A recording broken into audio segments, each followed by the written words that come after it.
Top mechanic group நண்பர்கள் அனைவரும் வணக்கம். நாகர்கோவிலேருந்து பிஎன் பைக் குமார். இந்த வண்டி பார்த்திங்கன்னா மேஸ்ட்ரோ எட்ஜ். இந்த வண்டியில் வந்து கஸ்டமர் கம்ப்ளைண்ட் என்னென்னா, டிஜிட்டல் மீட்ரு வந்து ரன்னிங்கில் போகிறப்போ மேடு பள்ளம் ஏறி என்னப்போ லூஸ் கண்டிஷனில் ஆஃப் ஆகி ஆன் ஆகுது அப்படின்ட்டு ஒரு கம்ப்ளைண்ட்டு. இதனால் என்ன ஒரு பிரச்சனை வரும்னா, இண்டிகேட்டர் போட்டாலும் அந்த வண்டியில் வந்து கரெக்டாக ஒர்க் ஆகாது. இண்டிகேட்டரும் திடீர்னு ஆஃப் ஆகிடும். அதனால் நிறைய ரிஸ்க் உண்டு. லெஃப்ட் சைடு இண்டிகேட்டர் போகும், திடீர்னு பார்த்தா இண்டிகேட்டர் ஆஃப் ஆச்சுன்னா ஃபால்ட்டு. ஏன்னா இண்டிகேட்டருடைய ரிலேவும் இதில் தான் இருக்கும். இண்டிகேட்டரோட செட்டிங்ஸும் இந்த மீட்டரில் தான் பண்ணியிருப்பாங்க. மீட்டரில் தான் இண்டிகேட்டருக்கு அவுட்புட்டு போகும். அதனால் இது ரிஸ்க்கான ஒரு கம்ப்ளைண்ட் இந்த வண்டிங்களில். மீட்ரு ஒர்க் ஆகலைன்னா இண்டிகேட்டரும் ஒர்க் ஆகுது. அந்த மாதிரி ஒரு ப்ராப்ளம். அதனால் மீட்ரு மாற்றணும் அப்படின்னு சொல்லி ஹீரோ சர்வீஸ் குரூப்பில் சொல்லியிருக்காங்க. ஆனால் வண்டியில் கம்ப்ளைண்ட்னு பார்த்தீங்கன்னா ஒயரிங் தான் கம்ப்ளைண்ட்டு. மீட்ரு நல்லா தான் இருக்குது. ஆனில் பேர் ஷேக் பண்ணால் கட்டாகன்னு சொல்லி ஒன்றா அவங்க புது மீட்ரு தான் மாற்றணும்னு சொல்லியிருக்காங்க. இதை வந்து எப்படி ஈஸியாக நம்ம வந்து ஒரு ரிலீஃப் பண்ணலான்னு பார்த்தீங்கன்னா, இந்த வண்டிங்களில் வந்து ஹீரோ குரூப்னாலே பிளாக் கலர் ஒயர் தான் டிஜிட்டல் மீட்டருக்கு டிசி இன்புட்டாக வந்திருக்கும். பார்த்தீங்கன்னா தெரியும், இது வந்து டிசி இன்புட்டு. பிளாக் கலர் ஒயரில் என்ன பண்ணிங்கன்னா, இப்போ ஒயரிங்கிட்ட ஃபுல்லாக பிரித்து பார்க்கறனாலே கொஞ்சம் லேட் ஆகிரும். ஒரு நாள் ஃபுல்லாகும். அது அந்த டேப்புக்கெலாம் ஃபுல்லாக வெட்டி எடுக்கணும். அந்த ஒரிஜினாலிட்டி போயிடும். அதுக்கு இந்தமாரி ஒயரை வந்து லைட்டாக நீக்கிட்டு, இதுலேருந்து ஒரு லிங்க்கு, அதாவது பிரேக் சுவிட்சும் பிளாக்கில் தான் இருக்கும். அதுவும் டிசி அவுட்புட் தான்.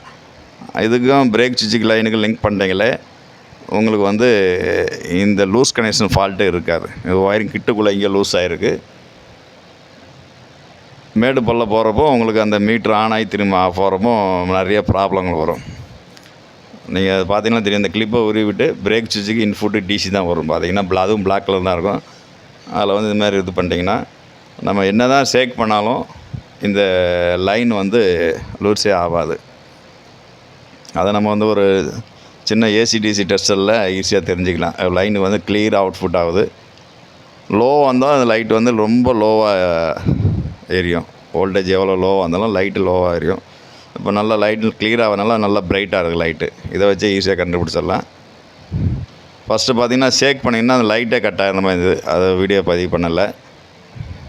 இந்த மாதிரி லிங்க் பண்ணிவிட்டு பிரேக் சுவிட்சு கூட லிங்க் பண்ணலாம், ஈஸியாகிடும்.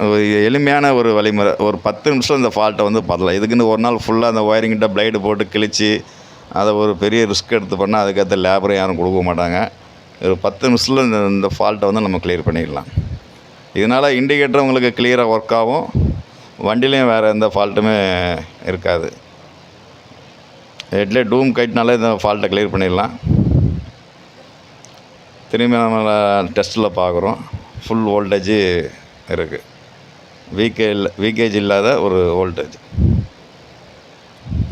இதுவும் சிடிஐ உண்டு ஆல்ட்ரேஷன் பண்ண வேண்டியதான். ஒரு 2 ஆல்ட்ரு பண்ணி 2 வருஷம் ஆகிடுச்சு. இது இமாசபிள் கீ செட்டு மேனுவலாக ஆக்கி ஸ்கூட்டி பேப்பர் சீடி விட்டு போட்டு ஆல்ட்ரு பண்ண வர வேண்டியது. அது தேங்க்ஸ் நண்பர்களே.